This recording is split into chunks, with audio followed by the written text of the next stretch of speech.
The 7 deadly sins play a prominent role in Shazam, the latest and loosest entertainment from that highly erratic, fitfully enjoyable pop-cultural entity known as the DC Extended Universe. Taking vaporous form as giant CGI gargoyles, the sins are the evil minions and masters of Dr. Sivana, Mark Strong, a glowering villain forged in the crucible of a grievously love-starved childhood. But Sivana meets his match and then some in the bulked-up form of Shazam, Zachary Levi, the goofy adopted super persona of a teenager who also knows a thing or two about the pain of abandonment. More on all that in a moment. For now, it's worth noting that Shazam commits none of the 7 deadly sins of franchise filmmaking, only the venial offenses of excessive multitasking and being a bit overeager to please. The movie is too unpretentious for pride, too jovial for wrath, too self-admiring for envy, too busy for sloth. 2 jokey scenes outside a strip club are the extent of its lust, and the running time veers toward gluttony only if you stay for the post-credits bits. As for greed, well, let the Hollywood blockbuster that is without greed cast the first Infinity Stone. That's a different franchise, I know. Kindly hold all corrections and death threats until the end of the review. Directed by David F. Sandberg from a script by Henry Gayden, Shazam dusts off a character who was created in 1939 by Bill Parker and C.C. Beck and given the name of Captain Marvel. For reasons that are now both obvious and too tortured to recount here, he was eventually renamed Shazam. One of the movie's better jokes is that nobody knows what to call the guy. The most amusing option is Captain Sparkleefingers. In any case, when we first meet him he's just Billy Batson, Asher Angel, a moody 14-year-old runaway. Bounced around from one Philadelphia foster home to another, he's never given up trying to track down his mother, from whom he was separated as a kid. Billy's latest scrape lands him with a new family whose loving concern is immediately apparent, though Billy resists their attempts to make him feel like he belongs. He does reluctantly bond with his younger roommate, Freddie Freeman, Jack Dylan Grazer, a motor mouth with a dark sense of humor. He has a walking disability, the true source of which he keeps joking about, and a deep love of superhero lore. It can be risky turning a member of your movie's presumed target audience into a major character. But Grazer, with his mile-a-minute delivery, does a nice job of gushing breathlessly over Batman and Superman while pretending not to know he's already joined their corporate family.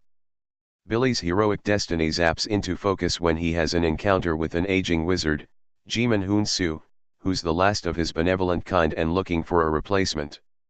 After a quick consultation with his staff, the enchanter decides that the stripling is sufficiently pure of heart to inherit his powers. And so Billy becomes Shazam, a fully grown, red-costumed superhero with a lightning bolt on his chest, electricity in his fingertips and not a ton between the ears. He's still a teenage troublemaker underneath all that grinning muscle. Shazam has a bunch of other powers, too, like superhuman strength and speed, which he and Freddy, who make an effortless comic duo, have a lot of fun discovering in the movie's most infectiously entertaining sequence. One of his key discoveries is that he can toggle between identities by saying Shazam, a trick that yields some pleasing slapstick in the early going. It also becomes a crucial if cowardly life-saving tactic when Sivana swoops in, determined to eliminate this threat to his source Rouse domain. Looking a bit as if Jimmy Fallon had swallowed a refrigerator, Levi is basically playing the Tom Hanks role in a comic book rip on Big, which gets a nudge in the ribs shout out here, and he gives an appropriately outsized performance that walks a thin line between joyous and irritating. He's good at suggesting someone who, in every sense, is not yet fully formed. Exhilarated as he is by his transformation, Billy/Shazam remains awkwardly suspended between boyhood and manhood, with a jerkish streak that often gets the better of him. His initial reaction to his newfound superpowers is purely exploitative, which makes him ill-equipped to deal with real danger when it arises, as it does, in a harrowing rescue sequence shot with a real sense of visceral peril. In time, of course, Shazam will learn. He will address his nagging abandonment issues and absorb the true meaning of family by embracing his foster parents, Marta Milans and Cooper Andrews, and his other foster siblings, Grace Fulton, Faith Herman, Ian Chen, and Jovan Armand.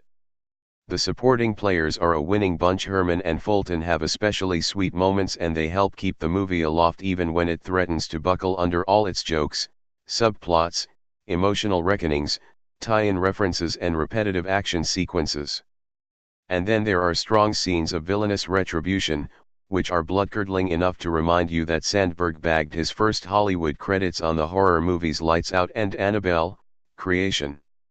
With its fast-moving parts and less than seamless tonal swings, Shazam can be an endearing, unwieldy metablob of a movie, one that, like last year's sublimely ridiculous Aquaman, presents itself to us under the banner of pure escapism. That may well come as a relief if you find that superhero movies have become too dark and portentous since Christopher Nolan's Batman trilogy. At long last, the logic goes, the forces of humor and lightness have penetrated the brooding storm clouds hovering over the DC Comics factory, banishing all that phony doom and gloom in a burst of pure entertainment. Sounds lovely. But in taking stock of Shazam, a movie whose pleasures are as real as its limitations, I'm reluctant to praise it as either a refreshing antidote or a template for the future, as if we needed more jokey, light-hearted superhero pictures to counteract all the heavy, somber ones. These choices of tone are in fact value-neutral qualities. Strained irreverence and failed whimsy can be as much of a drag as oppressive pseudo-profundity. The two social media schools of thought on the subject, why can't these movies just be fun, versus why can't you treat these movies with the seriousness they deserve, are certainly alike in their utter tedium. What's killing the superhero movie, not that it shows any actual signs of dying, isn't an excess of self-seriousness. It's chronic overexposure, the fact that these pictures, for better or worse, now overwhelmingly set the studio agenda, to the detriment of vital but less obvious alternatives. Shazam is hardly a solution. But at its best, it's just deft and clever enough to not feel like part of the problem.